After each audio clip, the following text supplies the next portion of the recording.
Ya estamos en condiciones de empezar. Mientras voy a presentar, voy a estar viendo las menos, así que cualquier cosa me interrumpen. Así, cualquier duda, cualquier comentario, me interrumpen nomás y vamos pudiendo conversar sobre la temática que nos reúne en el día de hoy. Como saben, como habrán podido ver en la clase, en el encuentro de hoy, el objetivo que tenía, así como la clase, tenía que ver con volver al proyecto, volver a los distintos apartados que hemos estado trabajando en los encuentros precedentes para afianzar la coherencia interna del proyecto. Lo que nos proponemos fundamentalmente es hacer una revisión general de los distintos elementos, de los distintos componentes de un proyecto, para que ustedes puedan asegurarse y afinar que los distintos elementos guarden coherencia entre sí, que el documento que ustedes están trabajando tenga efectivamente una coherencia, una lógica interna muy sólida. En ese sentido, ustedes ya saben que el proyecto de TFL, que es lo que hoy vamos a revisar, constituye el trabajo práctico número 2. ¿En qué consiste este trabajo práctico número 2? Por una parte, es una ampliación de lo que ustedes hicieron en el trabajo práctico número 1, en el que presentaron el proyecto hasta la formulación del problema. Podemos decir que lo que hicieron fue realizar una primera versión de ese proyecto, en muchos casos recuperando lo que venían ya trabajando en el marco de la diplomatura. Pero además, en este trabajo práctico número 2 se incorporan los nuevos elementos, básicamente vinculados con el apartado del diseño metodológico, que sí hemos ido trabajando en los encuentros previos, específicamente en cada uno de esos aspectos. Ahora lo que nos interesa es volver a ese trabajo práctico número 1, revisarlo, ampliarlo con los nuevos elementos y verificar que efectivamente estos distintos elementos no tengan incoherencias, no presenten discontinuidades entre sí. Entonces, a esa cuestión nos vamos a abocar en el encuentro de hoy. Ahí en pantalla ustedes lo que tienen es el modelo del proyecto que se solicita en el marco de la licenciatura y que es la lógica, la estructura que se tiene que respetar para su presentación. Es el mismo modelo que ustedes ya tenían, que ya les compartimos en los primeros encuentros de TFL. Lo que vamos a hacer en esta primera instancia de trabajo colectivo con todas y todos juntos es detenernos brevemente, recordar algunos aspectos de estos distintos componentes para que ustedes puedan recordar, revisar, reponer cuáles serían los criterios que se tendrían en cuenta en la formulación de un proyecto y por lo tanto en los criterios que vamos a considerar al momento de evaluar el proyecto de TFL. Cabe insistir que este proyecto es importante por distintas razones. Por una parte, porque constituye la presentación formal de un proyecto de investigación que de alguna manera es el documento que las habilita a iniciar su trabajo final de licenciatura en el marco de la carrera. Y por otra parte, porque, como ustedes saben, este proyecto es una planificación y todo lo que podamos resolver en este momento, todo lo que podamos discutir, conversar, revisar en esta planificación que es el proyecto, nos va a permitir anticipar los problemas que nos van a surgir a medida que tengamos que avanzar en el trabajo de campo, a medida que tengamos que avanzar en la producción de ese documento final, en el análisis de los datos. Entonces es importante que el proyecto esté lo más redondito, lo más acabado posible, lo más discutido, lo más pensado posible, no solo por las cuestiones formales de presentación, que también son importantes, sino además porque es eso, es una planificación que, como toda planificación, lo que nos evita es algunos de los problemas que nos enfrentamos cuando avanzamos en el desarrollo de la investigación. Entonces, ahora bien, nos vamos a detener en algunos aspectos particulares, tomando estos elementos de componentes de un proyecto de investigación. Vamos a empezar entonces por el título. Evidentemente, el título, como en cualquier otro documento, representa el contenido del texto, la preocupación que uno tiene cuando escribe un título es que efectivamente el título sea representativo, anticipe o sitúe al lector en lo que va a encontrar en el texto que desarrolla. En el caso de un trabajo final de licenciatura, de un título, de una investigación o de un proyecto, tiene además algunas particularidades que uno puede tener en cuenta. Yo ahí les incorporé algunos títulos de distintas investigaciones en educación, random, al azar, algunos de las muchas investigaciones que encontré en mi compu, son algunas de ellas para que veamos más o menos de qué manera se tiende, se estila a escribir los títulos en investigaciones educativas. Por un lado, ustedes lo que van a ver en cualquier título de una investigación social o una investigación educativa es que el título identifica con claridad cuál es el tema y en lo posible ya representa un recorte, ya representa una problemática, ¿sí? Recorta cuál es el problema, ¿sí? Podemos ver cualquiera de los ejemplos que tenemos acá. Si ustedes ven, por ejemplo, la enseñanza de las ciencias sociales en el nivel inicial, ahí en esa primera oración que tiene el título identifica claramente cuál es la temática. Para quien va a leer ese proyecto ya sabe que vamos a hablar de las ciencias sociales, específicamente de la enseñanza y no de otras cosas, y específicamente el nivel en el que se va a situar. O sea, hay un recorte que nos presenta de qué estamos hablando en esta investigación. El segundo elemento que se suelen incorporar en los títulos es la identificación de un tiempo y un espacio. En el caso del primer título que ahí está incorporado, ustedes van a ver que está claramente ubicado en el sur de la provincia de Córdoba y cuál es el periodo temporal que se estudia. Esto es muy habitual, en particular en las investigaciones cualitativas, que son las que ustedes están desarrollando, ¿no? En tanto, como son investigaciones situadas, el tiempo y el espacio resulta central para informar al lector de qué se va a estar hablando, en qué lugar, en qué tiempo se sitúa el problema que investigamos. De la misma manera se suele incorporar en el título la perspectiva teórica, la tradición o el enfoque teórico-metodológico que uno decide o que uno ha adoptado en ese proyecto, en esa investigación. En el caso de la enseñanza del primer título que aparece, ustedes pueden ver que se dice explícitamente que se trata de un estudio etnográfico. De la misma manera, si ustedes se trasladan a la columna de la derecha, el segundo título explicita claramente en la integración de las nuevas tecnologías en relación con los contenidos disciplinares que se trata de un estudio de caso.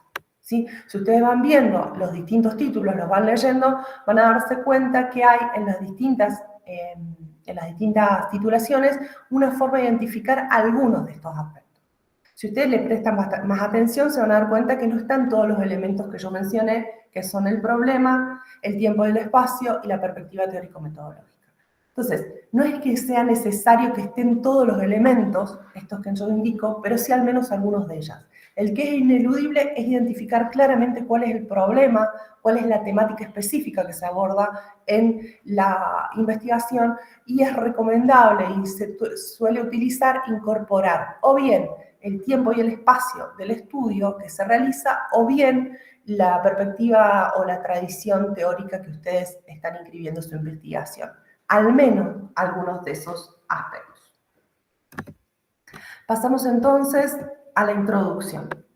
La introducción, nuevamente, como cualquier introducción, lo que hace es presentar al lector de qué se trata el trabajo, el texto con el que va a leer, con qué se va a encontrar, anticipa al lector con qué se va a encontrar. En las investigaciones, en los proyectos de investigación hay algunas cuestiones que son importantes que estén presentes en la propia introducción. Por un lado, la presentación del tema. En la presentación del tema uno dice, dentro de qué temática de la investigación se sitúa el proyecto que uno está construyendo, sea la evaluación, la inclusión, la articulación entre niveles, la ESI, las prácticas de enseñanzas de las ciencias naturales, lo que fuera el tema, y ya en la presentación al mismo tiempo se presenta un recorte, se presenta cuál es el problema, específicamente dentro de ese gran tema, cuál es el problema que se delimita en el proyecto. La otra cuestión que se suele incorporar en los proyectos de investigación y en los trabajos finales de investigación es describir el origen del problema propuesto. Ahí uno puede, esto no es imprescindible, no es que necesariamente tiene que estar, pero suele ser útil para quien lee que las personas o los integrantes del grupo expliquen cómo llegaron, brevemente, no es que tienen que explicar todo, pero sí en un par de párrafos, explicar por qué llegaron a ese problema como un problema de investigación.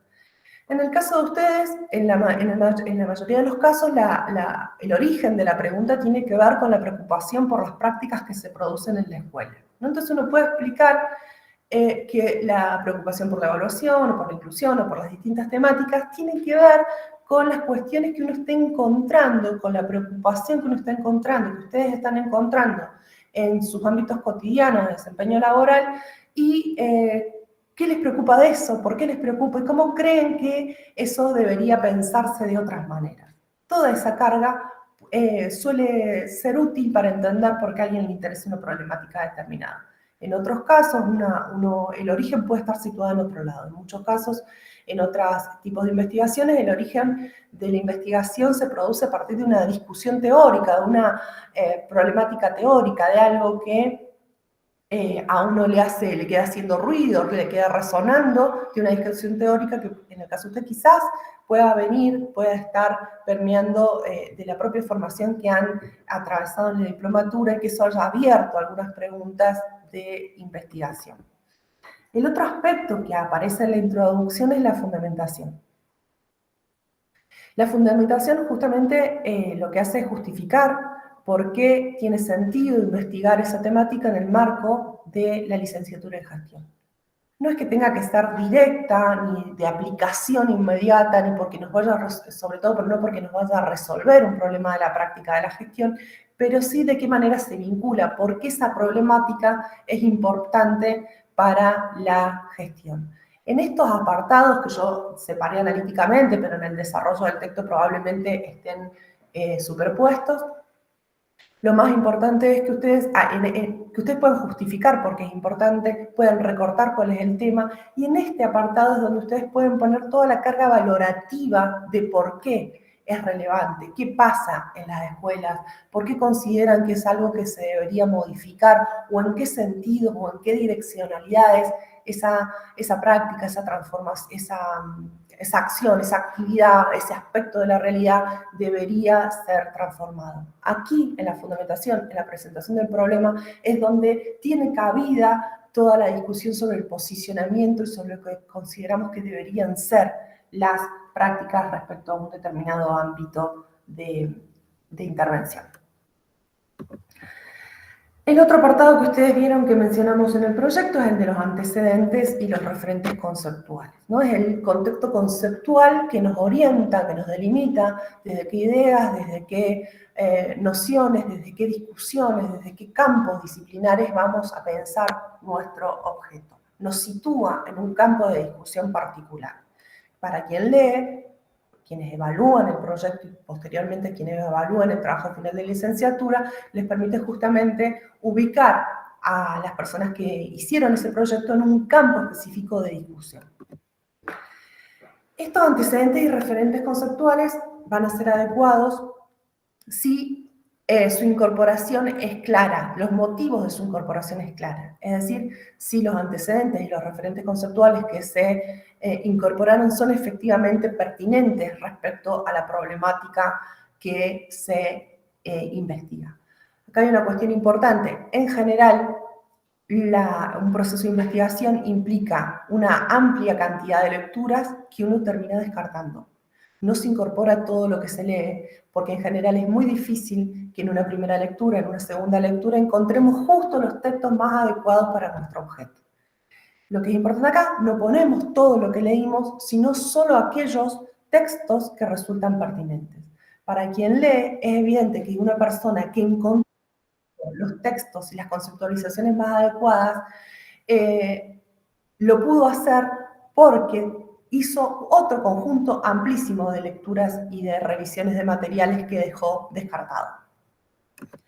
Por eso no es necesario incorporar todas las lecturas, sino solo aquellas que resultan específicamente relevantes. El otro criterio que tendríamos en cuenta para los antecedentes, que se tiene en cuenta cuando uno escribe un proyecto, es que los antecedentes y los referentes conceptuales estén integrados, articulados entre sí, en una producción propia del grupo que presenta el proyecto. ¿Qué es lo que uno debería evitar? Con mayor claridad, el listado de referentes conceptuales o de antecedentes, ¿no? Que uno haga un listado de 10 o de 3 o de 4 textos diferentes sin decir por qué o de qué manera ese tema aporta específicamente al problema que estamos construyendo, ¿no? Entonces uno tiene que pensar de qué manera podría empezar a organizar esas producciones que recupera de otros autores. Cuáles son las temáticas que abordan esos textos que me aportan a la propia investigación. ¿Qué más respecto a los antecedentes y referentes conceptuales? ¿Qué resulta central? Que se diferencie con claridad la voz propia, la voz de los integrantes del grupo o la persona que hace el proyecto, de la voz de los otros autores que se recuperan, de los textos, de la bibliografía, de los referentes conceptuales y los antecedentes. Entre otras cosas, eso va a implicar, en términos formales, el uso de las normas de citación, ¿no? Que sea muy claro cuando uno está usando comillas, cuando está recuperando, cuando es textual el uso de comillas, cuando es una cita indirecta, explicitar que es una idea que está trabajando el autor, de qué manera esa idea que está trabajando otro autor y explícitamente lo está trabajando otro autor, uno lo recupera y de qué manera lo recupera para pensar el propio problema de investigación. Ese juego entre lo que dicen ustedes y lo que dicen los autores tiene que estar muy claro y que se convierte efectivamente en la representación de un diálogo, de la manera en que ustedes están dialogando con otros, pero que se diferencie qué dicen ustedes de qué dicen los autores, los otros autores. Ya pasando a la formulación del problema, podemos considerar que dentro de este apartado, del tercer apartado, que es esta formulación, se produce, en primer lugar, la identificación de la pregunta problema. ¿Qué tenemos en cuenta en la formulación de la pregunta problema? ¿Qué aspectos podemos tener en cuenta? En primer lugar, es claro que se quiere conocer. Uno lee la pregunta problema y entiende nítidamente qué es lo que el otro quiere conocer. Es una formulación clara, directa, definida. Obviamente, ese que se quiere conocer implica delimitar que delimite y precise un área o un aspecto particular dentro del tema. La pregunta nunca es sobre un tema, sino específicamente qué cuestión del gran tema de la evaluación, de la inclusión, de la ESI queremos conocer.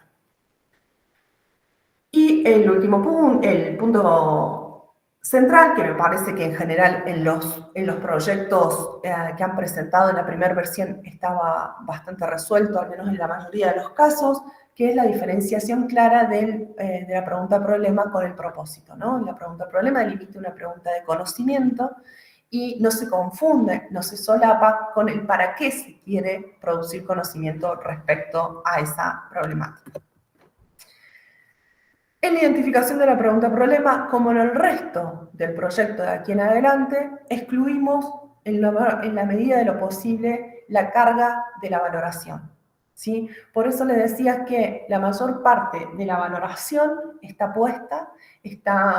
centrada en la fundamentación. Cuando uno hace la introducción, ahí pone todo lo que opinan respecto a lo de importancia, la relevancia, el cómo deberían ser las cosas. Luego de ese primer momento, tenemos que evitar las formulaciones que estén sobreimpregnadas de valoraciones. Vamos entonces a los objetivos. En este tercer apartado, que ustedes tienen como formulación del problema, aparecía la formulación clara de la pregunta-problema y también la formulación de los objetivos. Los objetivos. Nuevamente, de la misma manera que la pregunta-problema, expresan estados de conocimiento, ¿sí? Nuevamente se diferencian claramente de los propósitos de investigación. No solo los objetivos generales, sino también los objetivos específicos. En general, si lo tenemos bien presente cuando formulamos el objetivo general, en los objetivos específicos se nos pueden volver a colar de alguna manera propósitos. ¿Para qué queremos producir conocimiento? Es importante que estén atentas que tanto en los objetivos generales como los específicos, todos expresen claramente qué conocimiento se quiere producir.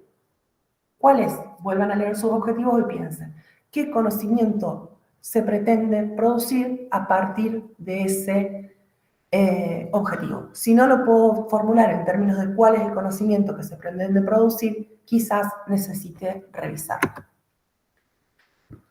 Los objetivos que formulamos tienen que ser, en primer lugar, factibles. Factibles en distintos sentidos.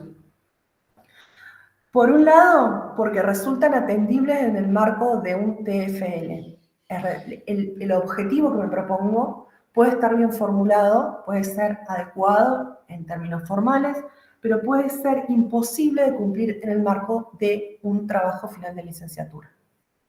Tienen que ser accesibles en términos empíricos, tienen que ser objetivos que a los que efectivamente puedo acceder, tienen que ser personas a quienes puedo entrevistar, ¿no? Realidades a las que puedo efectivamente conectarme.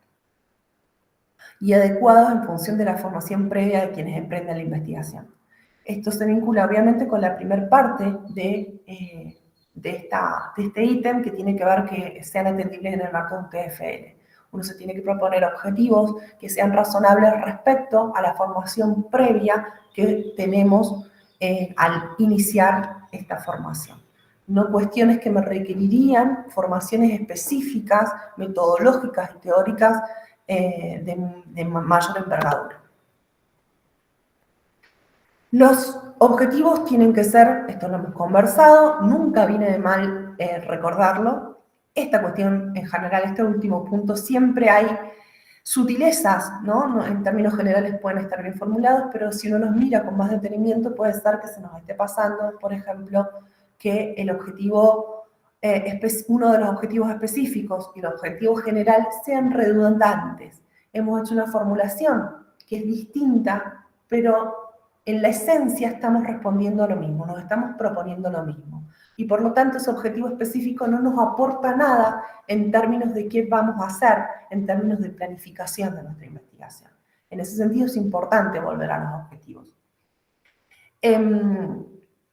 Y por supuesto que los objetivos específicos tienen que derivarse claramente del objetivo general. Y esto, que puede parecer una pavada o una obviedad, cuando uno se pone a mirarlos en detalle, se da cuenta que en muchos casos los objetivos específicos amplían a nuevas temáticas. Se nos va del recorte específico que planteamos en el objetivo general y empezamos, sin darnos cuenta, a incorporar otras cosas que son otras discusiones y que implicarían de mínima la revisión del objetivo general para incluir ese objetivo específico, o bien la reformulación del objetivo específico a fin de que efectivamente esté incluido en el objetivo general.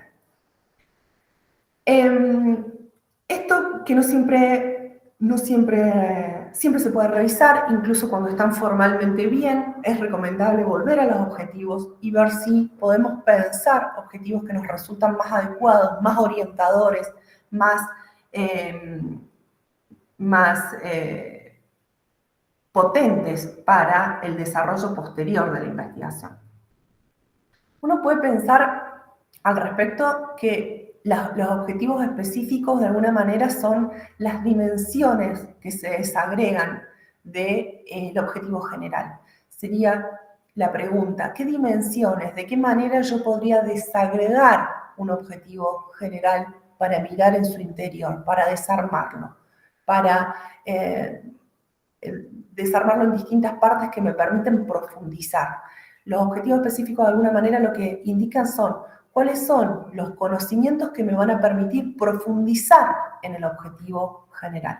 Cuáles son los conocimientos que yo necesito generar, los conocimientos más particulares, más específicos, justamente, que me van a permitir acceder a ese objetivo general que plantea un estado de conocimiento más complejo respecto a los específicos. Entonces, lo que podríamos preguntarnos cuando formulamos las dimensiones, los objetivos específicos, es cuáles son las dimensiones que me permiten desagregar el objetivo general. Por ejemplo, volviendo al primer título que compartíamos en la primer diapo sobre la enseñanza de las ciencias sociales en el nivel inicial.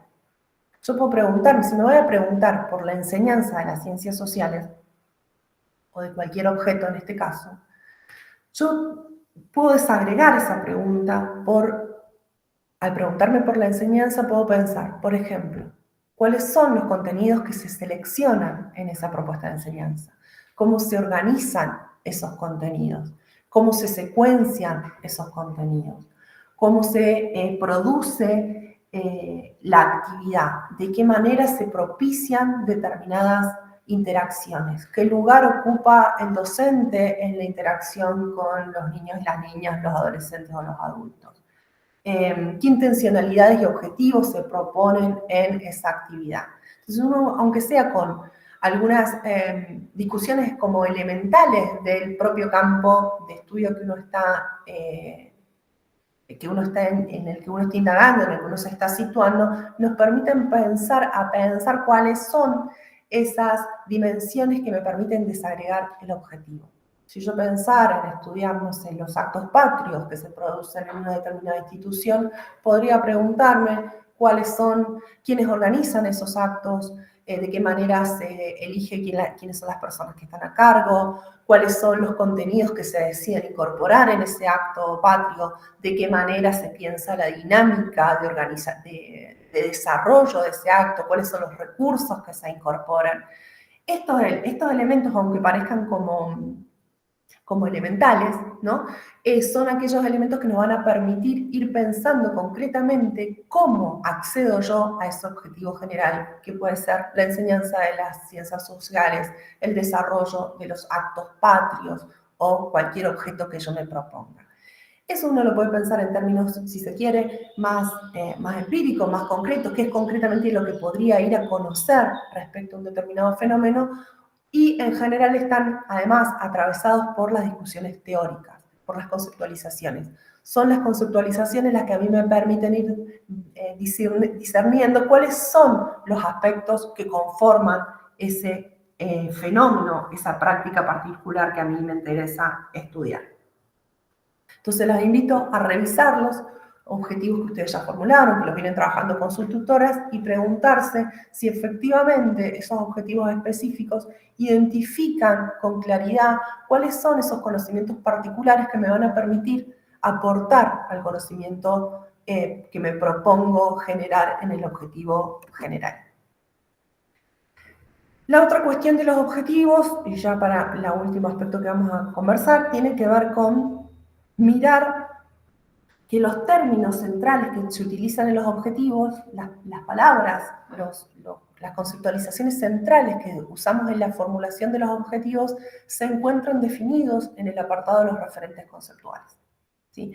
Eso es parte de lo que nos va a permitir ir verificando que efectivamente hay una coherencia entre los antecedentes y el marco conceptual que estoy recuperando y los objetivos que me estoy proponiendo. Uno presupone que los objetivos están formulados después de conocer un campo de conocimiento, después de familiarizarse con esas discusiones, y por lo tanto en la propia formulación recuperan a través de los términos esas discusiones que planteamos antes en el contexto conceptual.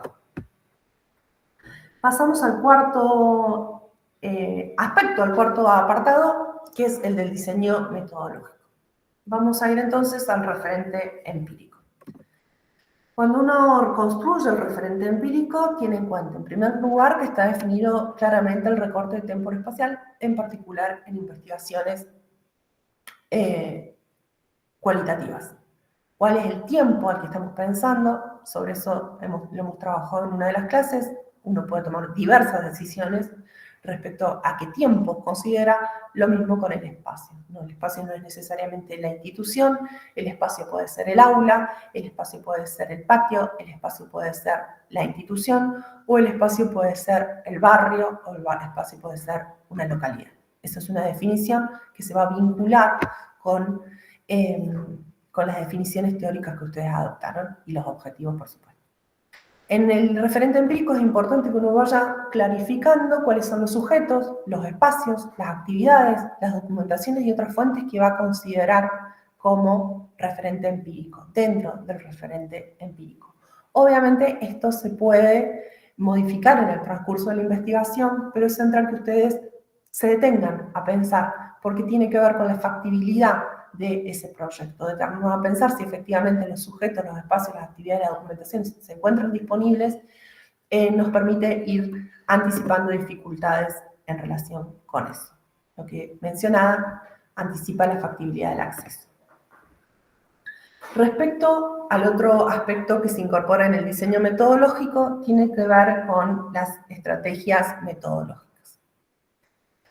¿Qué vamos a tener en cuenta al evaluar las estrategias metodológicas? Bueno, en primer lugar, que sean seleccionadas atendiendo a su coherencia con los referentes conceptuales y la tradición elegida, ¿no? Que tenga que ver con el problema que ustedes construyeron, que las estrategias metodológicas concuerden con el posicionamiento en la tradición, en la perspectiva teórica que eligieron. Que resulten necesarias y suficientes para cumplir con los objetivos propuestos. Y ahí cabe preguntarse, ¿cuántas estrategias es necesario usar? O si conviene multiplicar o profundizar en algunas estrategias. Acá es importante que ustedes, cuando elijan las estrategias, tengan presente que el desarrollo de las estrategias lleva tiempo. Entonces, piensen en el momento de desarrollar el proyecto, cuáles son las estrategias o la estrategia más potente para desarrollar su investigación. ¿Cuál es la estrategia que efectivamente les va a ayudar a responder, a cumplir el objetivo que se propusieron? ¿Esto por qué? Porque si yo, disculpen, me distraje durante un segundo. Si ustedes eligen un conjunto de estrategias, todas las estrategias que conocen, es posible que cada una de esas estrategias las tengan que implementar de manera superficial. De esa manera van a tener conocimientos superficiales producidos por distintas estrategias. Ese conocimiento superficial en una investigación cualitativa suele ser insuficiente para el desarrollo de una investigación. Además de que el uso de diversas estrategias tiene como dificultad complementaria que cada una de esas estrategias produce un tipo determinado de conocimiento. No son equivalentes, no son exactamente equiparables el conocimiento que produce una entrevista que el conocimiento, el dato, la información que produce una observación. Tienen diferencias. Y posteriormente, en la investigación, uno necesita articular, integrar, triangular esa información, y eso es un desafío más. Entonces, cuando uno elige qué estrategia va a usar, tiene que pensar fundamentalmente cuál es la estrategia más potente y cuál es la estrategia que yo voy a fortalecer como estrategia fundamental. No tiene siempre necesariamente sentido multiplicar las estrategias. ¿Por qué? Porque además, si yo leo un documento, no implica que hice análisis documental.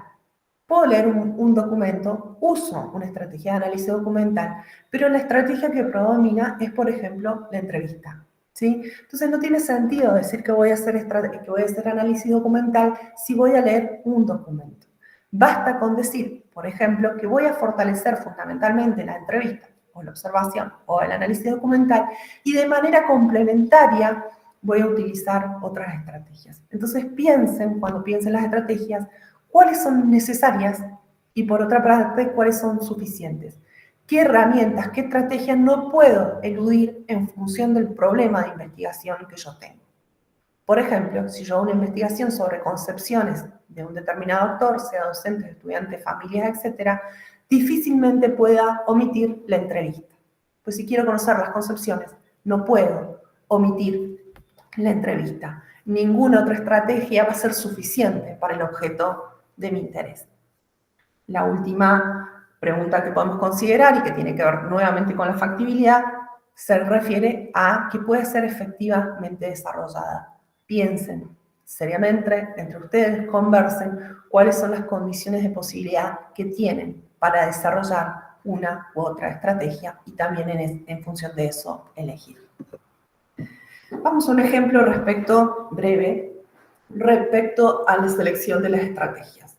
Imaginemos que en una investigación nos proponemos analizar las representaciones de los docentes sobre la evaluación en el segundo ciclo de la escuela tal. Como decíamos, en una investigación sobre representaciones o sobre concepciones, la entrevista es ineludible, ¿no? Es muy difícil evitar hacer entrevistas si vamos a trabajar sobre representaciones. A partir de ahí cabe preguntarse, ¿qué tipo de entrevistas serían las más adecuadas si yo quiero trabajar representaciones? ¿Qué entrevistas ustedes han trabajado en metodología? ¿Cuáles son las entrevistas que resultan más pertinentes, más adecuadas para trabajar este objeto? Si pensamos en hacer observaciones, ¿para qué las haríamos? ¿En qué lugares, en qué momentos haríamos observaciones que nos permitirían analizar las representaciones? ¿Tiene sentido? ¿No tiene sentido hacer observaciones? ¿Para qué? ¿Entrevistaríamos a la directora o a otros actores presentes en la escuela? ¿Para qué lo haríamos? ¿Qué conocimiento, qué información podríamos construir a partir de la voz de esos otros actores? ¿Analizaríamos documentaciones para qué? ¿Cuáles documentaciones específicamente analizaríamos para, volvemos a nuestro objetivo, las representaciones de las docentes? Si haríamos encuestas, ¿para qué? ¿A quiénes? ¿Sobre qué específicamente? ¿En qué momento haríamos encuestas? ¿Qué función tienen las encuestas? Y acá me detengo un segundo más, porque sé que en muchos casos se privilegian las encuestas en función de facilitar de alguna manera el desarrollo de la estrategia, pareciera ser más sencilla que otras estrategias.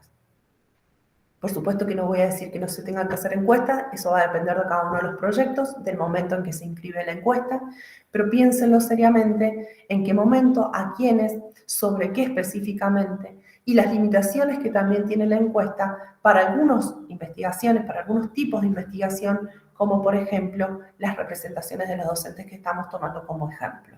Las encuestas, por sus propias características que ustedes vienen estudiando, en general tienden a acotar muchísimo el espectro de la palabra del otro, tienden a categorizar previo a que el otro pueda hablar, por lo que me dificulta encontrar cuestiones inesperadas, las propias categorías, que se llaman categorías nativas, las propias categorías de las y los docentes en este caso. Entonces habría que pensarlo y en todo caso, si se decide implementar, pensarlo muy bien, detenernos con paciencia a pensar de qué manera construimos una encuesta a fin de que efectivamente nos aporte datos, información importante. Valga la redundancia, un elemento importante, nos vamos a detener en qué no hay que incluir en este proyecto, vinculado con que ustedes ya han desarrollado estrategias metodológicas. Sin embargo, ese desarrollo que ustedes hicieron de las estrategias metodológicas, ese ejercicio y los avances que pueden haber hecho en términos de identificar datos en ese trabajo de campo, no se incorporan en el proyecto. Ninguna referencia a lo que ya hicieron en términos de campo, en términos de estrategias metodológicas, se incorpora en el proyecto. Lo omiten, como si no hubiera pasado. En este proyecto que voy a presentar ahora, tampoco debe narrarse el proceso de reelaboración realizado entre la primera versión del proyecto, lo que presentaron en el TP1, y la versión actual. Ustedes probablemente, muchos grupos hicieron muchas modificaciones, no es necesario que lo tengan en cuenta. Entiendo que hay alguna intervención. ¿O fue? No. Bien, vuelvo entonces.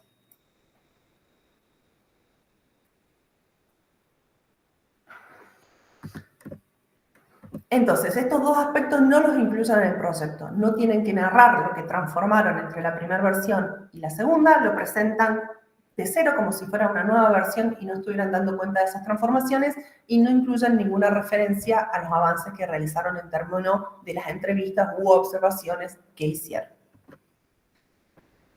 Seguimos con el diseño metodológico, el plan de trabajo o cronograma. Básicamente, lo que les sugerimos acá, y tiene que ver con la función planificadora de este documento, es que ese cronograma considere de manera realista, en función de las condiciones reales de existencia de los integrantes del grupo, el tiempo requerido para la realización de todas las actividades de un proyecto, de una investigación, ¿no? El tiempo de las lecturas, el tiempo que implica el trabajo de campo, el tiempo que implica analizar los datos que uno fue recabando en el trabajo de campo y también la escritura del documento final. Piensen, evalúen efectivamente qué es realista, qué es posible de sostener en función de las condiciones reales de existencia. Al mismo tiempo, ese cronograma tiene que tener en cuenta los requerimientos de ingreso y permanencia en el campo, ¿no? Prevean que en la investigación tienen que gestionar la autorización, si se las requieren, pero prevéanlo, la autorización para el ingreso a la institución, prevean cuestiones que ustedes tienen muy internalizadas, pero también hay que tenerlas presentes que durante el receso no se puede ingresar a las instituciones y por lo tanto ahí el trabajo de campo probablemente se vea limitado, etcétera, ¿no? Esas temporalidades, esos requerimientos de los espacios tienen que estar considerados.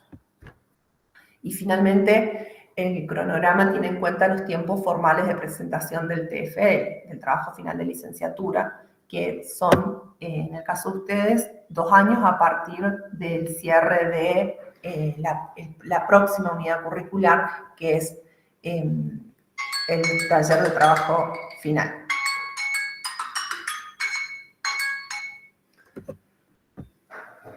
Ustedes habrán visto en el documento de la estructura, hay estos últimos apartados que tienen que ver, por un lado, con el quinto apartado, que es aporte. Acá simplemente lo que les pedimos es que especifiquen cuál es el conocimiento que ustedes esperan aportar concretamente, particularmente, al estado general del conocimiento sobre la temática de investigación que ustedes, en la que ustedes se inscriben, ¿sí? Eso implica, de alguna manera, tener presentes los antecedentes de investigación sobre esa temática y decir, dentro de este campo de estudios, lo que nosotros aportamos es tal cosa. No hay nada extraño, es solo explicitar cuál es el conocimiento que pretenden aportar. Respecto a la bibliografía, ¿qué tienen que tener en cuenta? Que esté completa, es decir, que todos los textos que ustedes incorporan en el cuerpo del texto estén efectivamente incorporados en la bibliografía y que esos materiales estén completos en su cita, en su referencia, es decir, que esté toda la información que se requiere en una cita, ¿no? Que estén los autores, los años de publicación, los títulos, etc. De acuerdo al reglamento de la licenciatura, la manera en que se organizan esos datos es en función de las normas API. Ahora, ya finalizando, vamos a considerar algunas cuestiones que tienen que ver con la revisión general del proyecto, ¿no? Nos fuimos deteniendo en distintos apartados, ahora cuáles serían las cuestiones más generales a tener en cuenta cuando uno hace la lectura total del texto, ¿no? Del proyecto en este caso. La pregunta que uno tiene que tener presente, que ustedes tienen que tener presente como si se quiere obsesivamente, es si los distintos componentes del proyecto guardan coherencia entre sí. Si la estrategia metodológica responde efectivamente al objetivo, si los antecedentes responden efectivamente a los objetivos y al problema, si el problema y los objetivos son coherentes entre sí, si el contexto conceptual está inscripto a través de los términos en los objetivos, y es ese como ir y volver una y otra vez al proyecto viendo que cada uno de los elementos tiene armonía, guarda armonía, se articula claramente con el resto de los componentes. ¿Sí? Ese es como el criterio más importante de una planificación, porque es lo que nos permite efectivamente orientar nuestras futuras acciones. La otra pregunta que nos podemos formular, por supuesto, es si el estilo, el registro de la comunicación es preciso, es claro, es pertinente y guarda las formalidades de este tipo de trabajo. Ahora sí, como ustedes saben, seguimos trabajando en las comisiones, cada uno en su comisión. Para el encuentro de hoy voy a detener la presentación. Para el encuentro de hoy está previsto que a partir de estas consideraciones generales volvemos al trabajo en comisión y al trabajo en pequeños grupos. Hemos considerado estos pequeños grupos justamente para que ustedes, porque es una instancia en donde necesitan trabajar mucho sobre la coherencia del texto y conversar con los colegas y con las colegas sobre la coherencia interna del texto. Por eso estamos trabajando en grupos pequeños para que la comunicación sea más sencilla, para que ustedes puedan efectivamente intercambiar respecto a estos distintos aspectos.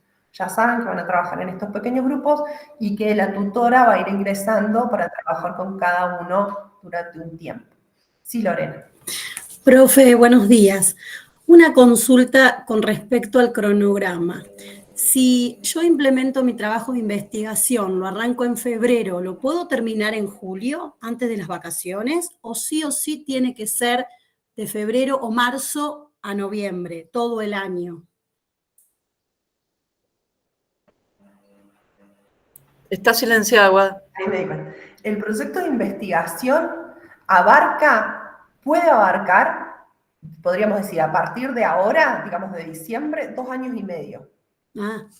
¿Sí? Ustedes tienen 2 años y medio para presentar el trabajo final de licenciatura. Ese es el tiempo límite que ustedes tienen. No se pueden pasar de ese tiempo. Para todo el proceso. Para el trabajo de campo, para el análisis de los datos, para las lecturas y para la presentación final del informe. ¿Sí? Ese es el tiempo máximo que ustedes pueden proponerse hacer la investigación. ¿Sí? Entonces, por supuesto, no... es una decisión de cada uno, sería difícil que pudieran terminarlo para julio del año que viene, pero eso, porque además el año que viene vamos a estar en el primer cuatrimestre en un espacio de acompañamiento. Sí. No de acompañamiento, que sería la última materia que tendríamos, al menos en términos de TFL, en que trabajaríamos con el desarrollo. Entonces, el tiempo límite son 2 años y medio. Ustedes, por supuesto, lo pueden presentar antes.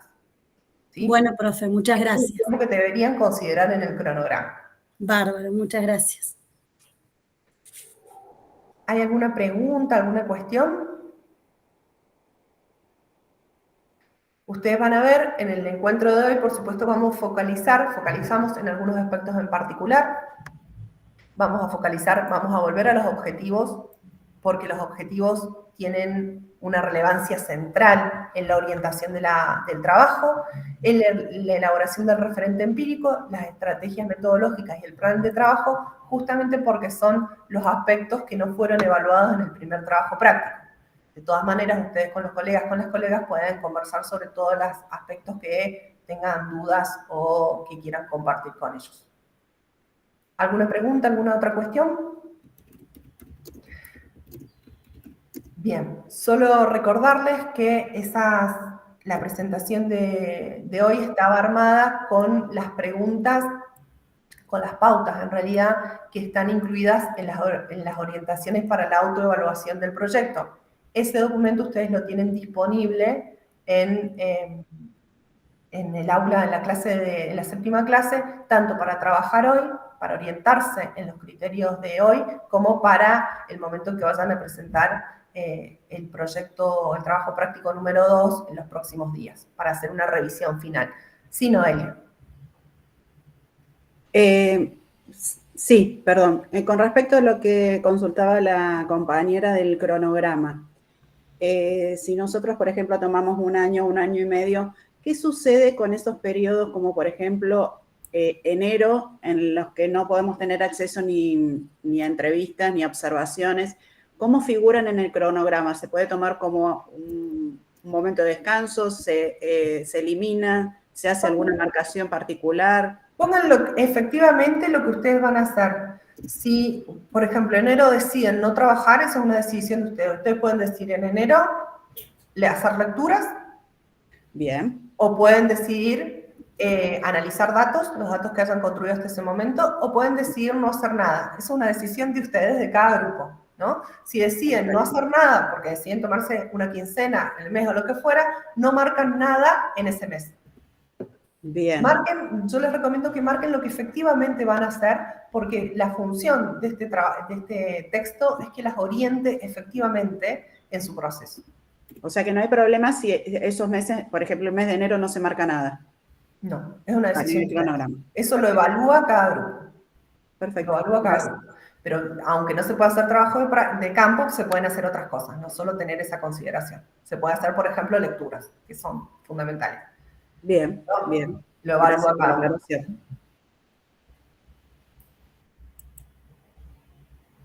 Si puedo mostrar la última diapo. ¿Qué habrá sido la última diapo? Ahí voy.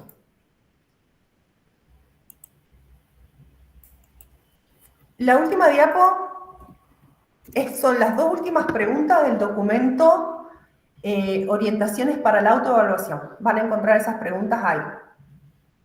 Le estoy contestando a Norma que preguntaba en el chat. Son las dos últimas preguntas de ese documento. Van a poder volver esas preguntas allí.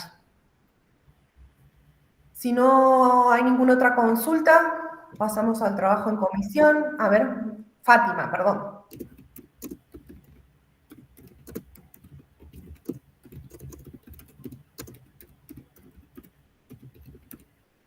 No se escucha, Está Fátima. muteada. Ahí está, buen día para todos y para todas. Tengo una duda que en realidad se trata de una inquietud personal que me gustaría aprovechar para despejarla en este espacio. Una supervisora zonal puede decidir, determinar en qué escuela las alumnas de la licenciatura van a realizar un trabajo de investigación, porque en mi escuela está pasando esto, están realizando un trabajo de investigación unas estudiantes de la licenciatura y a mí nadie me preguntó nada como directivo. La supervisora zonal autorizó a estas estudiantes, no me molesta, simplemente para saber, bríndele espacio, me parece interesante, es una experiencia incluso aprovechable desde todos los lugares y miradas. Simplemente quería tener como este encuadre normativo, legal, por eso es mi pregunta, porque me mandaron así, van a tu escuela, siendo que podrían haberlo hecho en sus propias escuelas, y cuando pregunté directamente, porque fui muy honesta al preguntar cuál fue el criterio para seleccionar mi escuela, las estudiantes me dijeron que lo querían hacer en la suya, pero que no las dejaron. No sé quién fue que no las dejó, o bueno, eso, profe. Guada, ¿querés que diga algo? La verdad, no sabemos si hay una normativa en relación a eso, pero sí nos ha pasado que supervisores o supervisoras dicen si pueden o no hacer en determinadas escuelas, no sé, se supone que quienes autorizan son las directoras y los directores, y hemos escuchado al revés, como que el director o la directora autoriza, pero tiene que pedir permiso a la supervisión, como que en las escuelas públicas hay como ese recaudo, pero no tenemos como que haya una normativa de que la supervisora, me parece que son decisiones, vos no le preguntaste a la supervisora respecto de si era una normativa o... Sí, le pregunté y me dijo que las estudiantes estaban encuadradas en normativas legales que podían hacer esta investigación en cualquier institución, ya sea de gestión pública o privada, y que en este caso ella estimaba conveniente que estas estudiantes realizaran esta investigación en un territorio diferente y distinto al de su escuela, y bueno, porque era, y esta determinación que tomó ella fue por razones que a la escuela que recibe no corresponde dar. Eso simplemente lo focalizó como que, yo lo leí como que ella consideró que no era oportuno que la investigación se realizara en la escuela de estas estudiantes y que seleccionaban la escuela que yo dirijo en virtud de que el tema que las estudiantes tomaron, la temática, el problema, tiene una vinculación muy directa y que es la escuela que tiene concentrado a la mayor cantidad de procesos de inclusión de la zona, y que por eso lo tomaba, que iba a ser más rico para estas estudiantes hacer este trabajo de campo de mi escuela por las características de mi escuela, que tenía muchos chicos en procesos de inclusión, y el tema que ellas eligieron se vinculaba con eso. Esa fue la respuesta.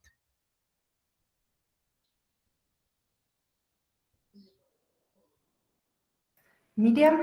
Perdón, se me cortó la luz y un minuto y se me fue.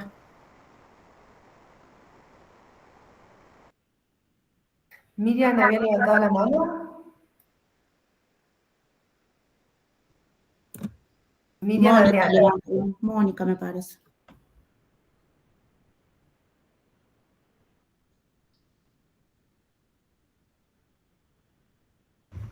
Hola, no me funciona la cámara, disculpen, buenos días. Me surge una pregunta a partir de lo que dice Fátima. En mi escuela se presentó una estudiante de psicología, nosotros abrimos las puertas, pero no consultamos la inspección. ¿Es necesario consultar o dar a conocer qué están ocurriendo adentro de las instituciones estos procesos de investigación?